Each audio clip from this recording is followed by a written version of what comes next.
All right, we're back. The Journey to Qualia, the book, video 3. Herman Hesse. I heard that they are having a secret evil meeting over in Harlem. Let's go over there to hear what they are talking about, okay? Group. Okay. Louis Farrakhan. I want to welcome all of you evil people to our next planning meeting. By name, welcome the Muslim Brotherhood. Welcome Iran, China, and Russia. Welcome the Zetas, Hezbollah, the PLO, the Crips, the Bloods, the Skinheads, the Brothers, Homeland Security, the CIA, the State Department, the Justice Department, Education Department, the media, the unions, and all other miscellaneous evil people and subversive people. We are Big Brother, group of evil people. Hell yeah! Louis Farrakhan. I want to recognize some of our recent scams and achievements. Good job on the fake killing of Osama bin Laden.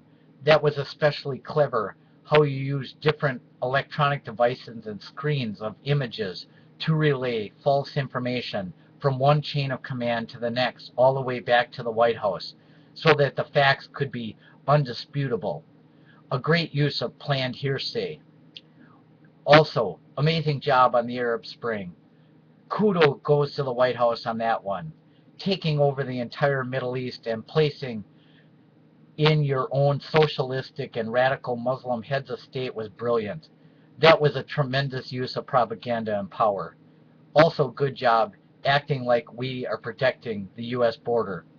It is essential that we get as many illegals in here as possible so that we can fix all of the future elections. Our plan is working. Specifically, good job to Leon Panetta, Janet Napolitano, Eric Holder, Barack Obama, Hillary Clinton, Susan Rice, George Soros, John Brennan, James Clapper, and Valerie Jarrett. I know it's hard to keep a straight face in some of those interviews, but just keep it up. Valerie Jarrett. I wanted to announce our next initiative since our plan to take over every major American city has worked by turning them into crime-ridden slums. All of the people have become dependent upon us, so that keeps us in power. We would like to expand our reach into some of the nicer areas of the country. Our next target is going to be Sanibel Island, Florida. Why should all the independent rich people get to live in a tropical peace? We need to wreck it for them, since they are not under our control. What we plan on doing is starting with a flood of subsidized housing projects all over the island. It will turn that place into Cabrini Green, Chicago in no time. Group of evil people. Hell yeah, stick it to the rich. Take their land from them. We should tax them so heavy that they will voluntarily give up their properties to the state. Valerie Jarrett. Actually, we plan on doing this all over the country. Our plan to make money worthless by printing excessive amounts of money will mean that inflation will guarantee the downfall of America. Everyone will have to rely on us to get us out of the next depression. Paul Krugman. My Nobel Prize in Economics will assure the country that this plan is a good idea. All we have to do is keep saying, this is a good idea, over and over again. People want to believe in something. Group of evil people. This is a good idea. This is a good idea. This is a good idea. Herman Hesse. You can see our need for our own secret society as more important than ever. We need to escape the evil grip of Big Brother. Group. Yes, we can see that now, but we'll have to keep this all to ourselves.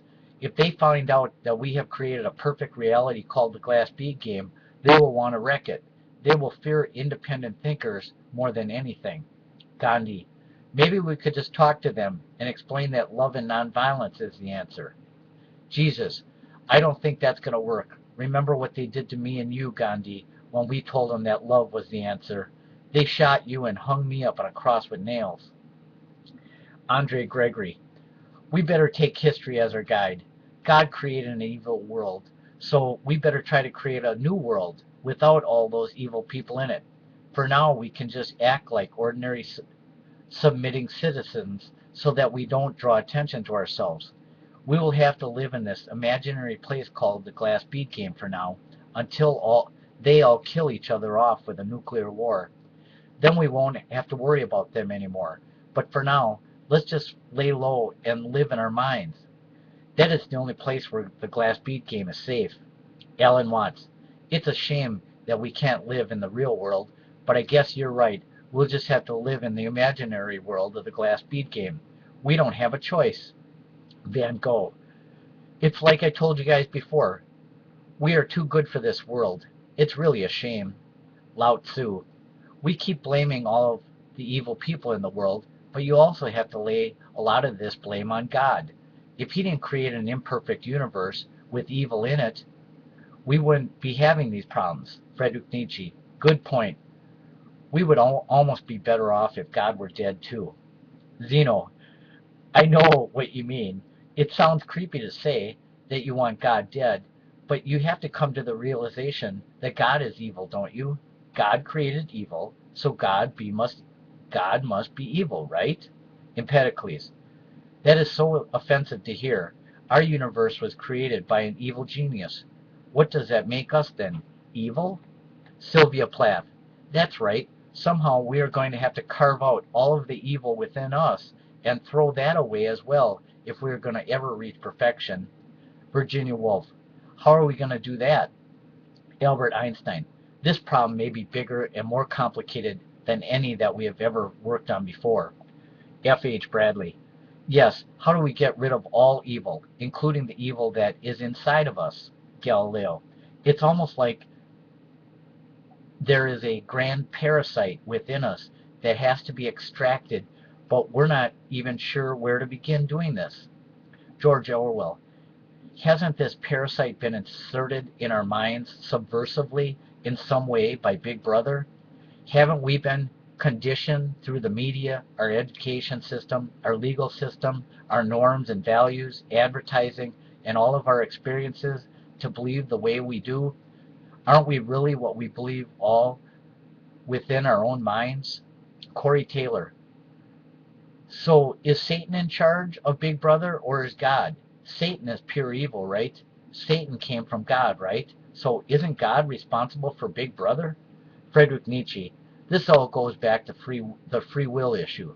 Some people are free to be evil and some are free to be beautiful. Michelangelo. I guess all we have to be concerned with is what we are going to do with our free wills and not even worry about the evil and ugliness. Let's just concentrate on beauty and block out all the other insignificant noise. Maybe it will just disappear from our states of consciousness over time to the point that we won't even remember that there was such a concept as evil, or evil people, or ugliness, or suffering, or even death. Siddhartha. So, in a way, you are saying that if we view our own lives as sacraments and repeat the concept of beauty enough, that will become the predominant state of our mind. It's almost like the old-time Tibetan monks that would just sit for days and days and months and contemplate on just one thing, that being just pure being. It is said that you eventually go through a series of changes until you reach an ultimate state of nirvana. Hermann Hesse. So if I understand you guys correctly, then all we have to do is have an intense focus on our artistic endeavors, and we will naturally travel to this magical place called the glass bead game. Richard Bach. It's so simple. Focus your minds on where you want it to be, and you are there. Daniel Dennett. I wonder if the outside world will think that we are insane. Sylvia Plath. It doesn't matter what the outside world thinks, right? The only thing that is important is that we elevate the glass bead game to its magical destiny. Frank Baum. Where should we set up this sanctuary of Oz? Lewis Carroll. It really doesn't matter, does it? Even if we are physically apart, we are still united through one mind of the glass bead game. Plato. We have all become a platonic form by our own making. We simply declare that we are platonic forms of the glass bead game. Heraclitus. What if something tries to disrupt our state of mind and our game? Something like war, crime, or disease, or even death. Antoine de Saint-Exupéry. I say that we just simply ignore it. Who cares what Big Brother or Satan or even God's plan is? If it doesn't fit into the glass bead game scheme, we have no use for it. Paul Davies. What about the harsh realities of all those things? Aren't we saying that we aren't going to live in the real reality? Van Gogh. Who's to say what the real reality? The evil people, if they inflict me with cancer, that's on them, not me. They are evil for inventing cancer, and I'm still beautiful in my art. They can extinguish my life, but they can never extinguish the idea of the glass bead game. You can't kill an idea. Beethoven. Yes, fate tried to take my music away by taking my hearing, but I didn't let it stop me. I can still feel the vibrations in my hands and face, and most importantly in my mind. I can understand the beauty of symmetry without my hearing. M.C. Escher. They tried to limit my infinite paintings with the finite, but I proved them wrong. The infinite can never be limited. Richard Bach. They tried to limit Jonathan Livingston Seagull, but he overcame it with his wings. His mind had wings. Parmenides. They tried to confuse me with a multitude of limiting thoughts, but I came to the realization that there is only one pure being. Plato. They tried to claim that we must live in a state of imperfection, but I discovered the perfect Platonic forms which we all have now become. F. H. Bradley. The glass bead game is absolute truth, without paradox, simply because we declare it to be so. We don't need any further explanation beyond that. Zeno. Who gives a crap if the outside world can't understand that they are living in a world of paradox? Who is the one that is insane, them or me? Anaxagoras. The glass bead game is everything. Andre Gregory. Our minds are our hidden sanctuary. Friedrich Nietzsche. We are all overmen in our own minds. Immanuel Kant. This is so surreal. Who's to say what is really real? In the end, when all of the evil entities are extinct from our minds, the surreal will be the real. Rene Descartes. Once our glass bead game fully takes hold of the magnitude of the concept that I think, therefore I am, the concept of good and evil will have completely disappeared. There will only be good. There will no longer be a dualism, but a state of oneness. Gottfried Leibniz. The glass bead game will be realized as a pure monad. George Berkeley. To be the glass bead game is to be perceived by us and only us. All non-believers will not be perceived either by themselves or by us. Therefore, only pure beauty will exist. Georgius. The glass bead game is pure solipsism, arrogantly significant in its own way. George Hegel. This is an ideal state of being, real idealism. Socrates. In life and in death, we are free to be beatniks forever, but in the most glorified way. Thales. My only mistake was to look out there for God. He was right here all the time, just inside myself. This is the greatest realization that one could ever have. This is a real thought. Alfred North Whitehead. By finding Qualia, we were able to find the subjective, objective, real nature of our being. It is our own unique experience of the glass bead game which makes it real. Stuart Hameroff. I'm so glad that the quantum mind was able to get past the limits of the real evil world and even the magic reality of Mindville. This is just beyond majestic. Hermann Hesse. After everyone gets to say what they have to say about all of this, I want to pass the torch to the next Magister Ludi. I guess we'll have to take a vote for if we want it to be one of us, all of us, or some of us. Douglas Hofstadter. This has gone way beyond my wildest dreams when I wrote Gödel, Escher, Bach. I never thought that we could actually synthesize all this into one perfect reality, despite being at my goal. I saw the symmetry and signs of potential in the things that I was studying, but again, wow, this is awesome. I am at a loss for words. I guess there is nothing to say. Dante Alighieri. You could say that this really is a divine comedy, since we had the last laugh on Big Brother, Satan, the limits of real reality, and even God. The key was when we quit asking questions like, why does evil exist and who am I? And we simply started to answer the questions ourselves. There will come a time, though, when the history of evil upon which we thought we became will no longer even be a distant memory of contemplation. We will know our only we will know our own eternal self-creating selves. Saint Antoine de Saint-Exupéry. You can say that we are all little princesses now. The language of the heart, as Andre Gregory, Leo Buscaglia, and Gandhi talked about for so many years, really is the answer. George Orwell. It's funny how people thought that I was exaggerating about my Big Brother scenario, but now that we are free, it is amazing to think that we ever lived any other way, isn't it? Henry David Thoreau. Welcome to Walden, everyone.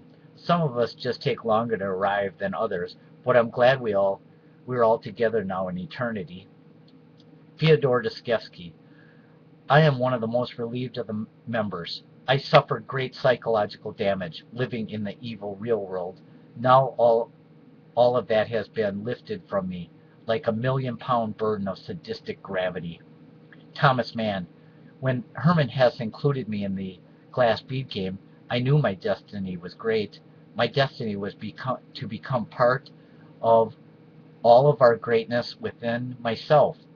Thank you, by the grace of all of us. Virginia Woolf. It was a rocky road to get to this point, but thank me for finally making it. Nick Herbert.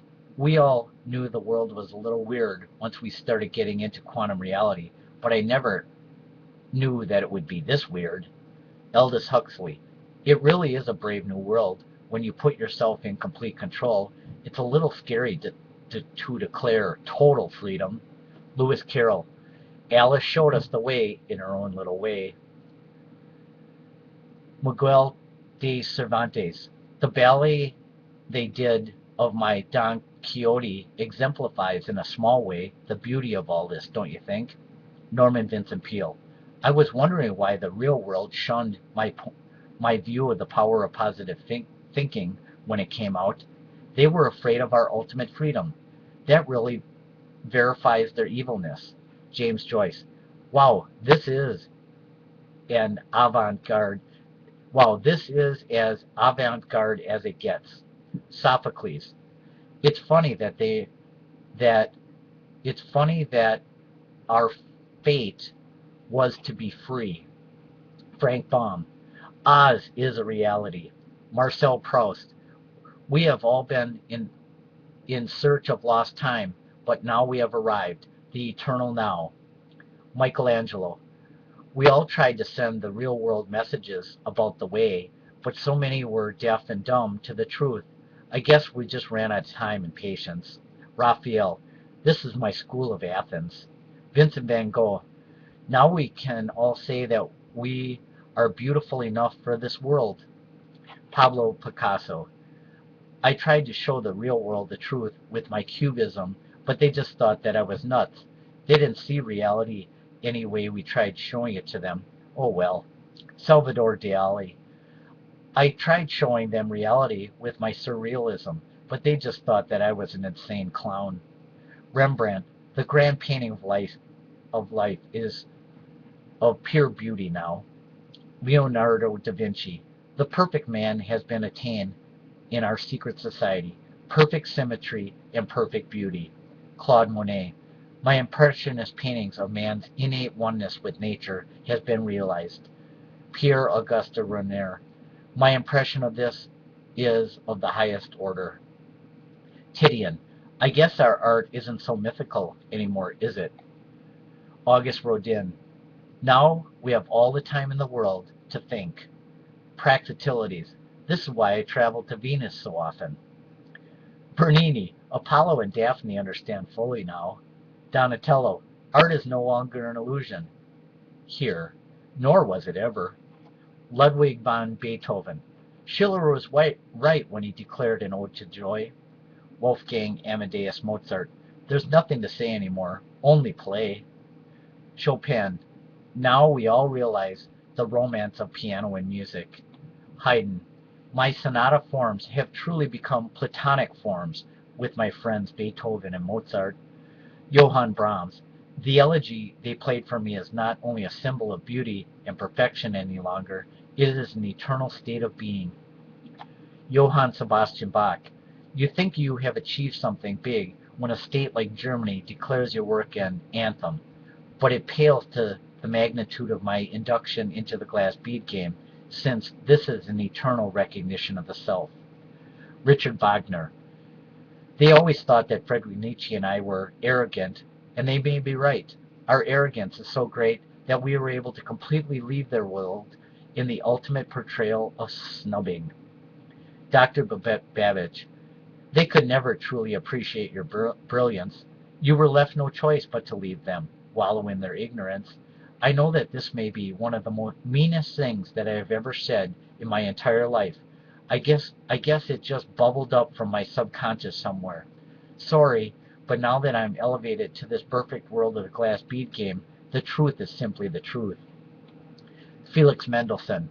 I never realized when they put my music to the Midsummer Night's Dream that it would actually become reality. Wow. John Keats. What did I tell you guys about the truth of beauty? John von Goethe. Our legacy is this. John Milton. Paradise is no longer lost. Freedom and self-determination was possible all along. Shakespeare. I answered my own question. To be is not to be. Yes, it is true. Not to be in the real world is to be truly free. William Blake. This is what I was talking about with an eternity in an hour. Walt Whitman. The feeling I am left with is like the leaves of grass. It is simply a song of myself. I am a lunatic carried off to an asylum of my own choosing. Christopher Langan. The relationship between mind and reality is simply that the mind creates reality. The world thinks this idea is so dangerous that they declare me an outlier. David Deutsch. Since I believe in the many worlds interpretation of quantum mechanics, I choose the glass bead game as a place where I want to realize my potential. Therefore, solipsism is realism. Meister Eckhart. The eye with which I see God is the same with which God sees me. Alexander the Great. Heads up, this party might be coming to a quick end. The military police are coming in full force just around the corner. What are we going to do? Fight? Surrender? Talk to them? Run? What? Military police. Everyone put up your hands. There will be no more free thinking allowed. Alexander the Great. Go to hell, you bastards. Shots fired. Alexander the Great. They got me with a bullet right in the heart. Aristotle. Hang on, Alex, until we get you to the hospital. Alan Turing, he's dead. Gandhi. When you live by the sword, you die by the sword. I say that we should go talk with them. Socrates. They're not going to listen to us. Gandhi.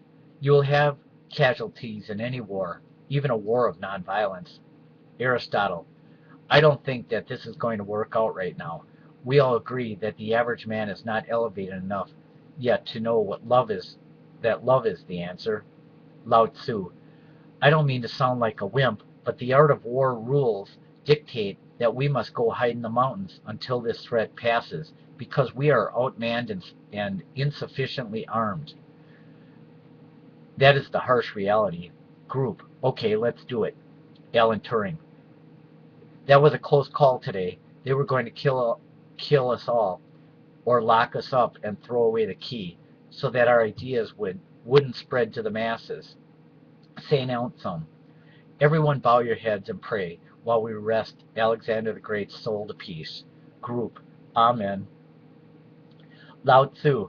He was a great man, but he didn't know when to keep his mouth shut. Aristotle. He lived his life the way he saw best fit. No regrets. Plotinus. How long do you think that we can stay hidden up here. Ayn Rand. I would say that our days are numbered. Hugh Everett. I was thinking that we need to really take advantage of the full consequences of the many worlds interpretation. Virgil. What do you mean exactly? Hugh Everett. What I am proposing is an altered state of reality. We know that they are seeing reality in a certain way, which they call the real world.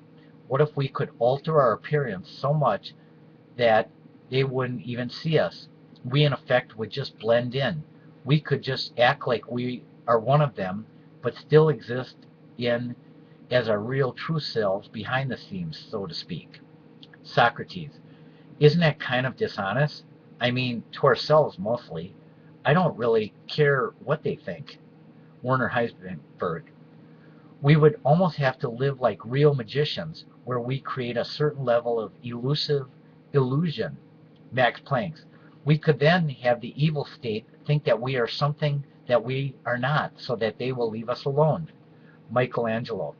I guess that I don't have a problem with this, as long as we don't have to spend much energy on it. After all, we want to focus our time on the glass bead game, right? Sylvia Plath. Do we need to wear disguises? Galileo. Yes, we better all dress up like ordinary citizens. We could all dress up like postal workers, garbage men, school teachers, etc. Michelangelo. No one is going to believe that I'm a garbage man, do you think? Raphael. Yeah, I think it's a brilliant idea. Remember, Michael, that you haven't taken a shower in 3 years since you have been working on the Sistine Chapel. You smell like a garbage man. Michelangelo. Okay, I'll be a garbage man. What are you going to be? Christopher Langan. I'll be a bouncer at the local bar. I can bench 500 pounds, you know. Julian Barber. I'll take a job translating different languages. Albert Einstein. I could probably get my job back at the patent office. I never did any work there anyway. Virgil. I could act like I'm a bum on the street and beg for money. Carl Jung. I could be a tarot card reader. Siddhartha. I could go back to building thatch huts. Sergei Rachmaninoff. I could play piano at the local bar. Drunks could sing karaoke songs all night. Plato. I could walk around downtown with a sandwich board on, claiming that the world is going to hell. Zeno. Isn't that one being a little too truthful? Plato. Maybe, but if I just keep claiming that it's the evil rich's fault, they will leave me alone as just as being another one of their shills. Hermann Hesse. All right then, just walk around all day and act like you're an ordinary citizen. Then we can all meet back here and really live our true lives in the glass bead game. Erwin Schrödinger. Okay, it'll almost be like we're both dead and alive at the same time. We'll be almost dead during the day and completely alive at night. This is the best we can do for now until we figure out a better plan. Socrates. This is against my better judgment, but what do you think I should do? Plato. Why don't you take tickets at the local movie house? You can just sit in a large cage away from the people and slide the tickets under the window. Socrates. Okay. Hermann Hesse. This really sucks doing all these menial tasks for the last month, trying to fit in. How can people live like this? Group. Yeah, we all quit our day jobs. That was worse than prison. It was a prison literally. Hermann Hesse. You're right. That wasn't the best of ideas. Let's just focus on the glass bead game. Completely, like we originally said. Raphael. Everyone to get together then. I'm going to take your picture. Group. What are you doing? Raphael. I'm getting out my art supplies so that I can paint your picture. Group. Why don't you just take our picture with a camera? Raphael. I would, but that won't capture the creativity of all this. Group. Okay, but how long is it going to take? Raphael. 220 glass bead game members, all in one giant picture, shouldn't take me more than 4 months to do. Group. Okay, sounds fun, but we get to help. Herodotus. Hey guys, I found this old secret scroll buried over here in the ruins. Group. What does it say? Herodotus. I don't know. Look at this. Beethoven. It looks like sheet music from an ancient civilization.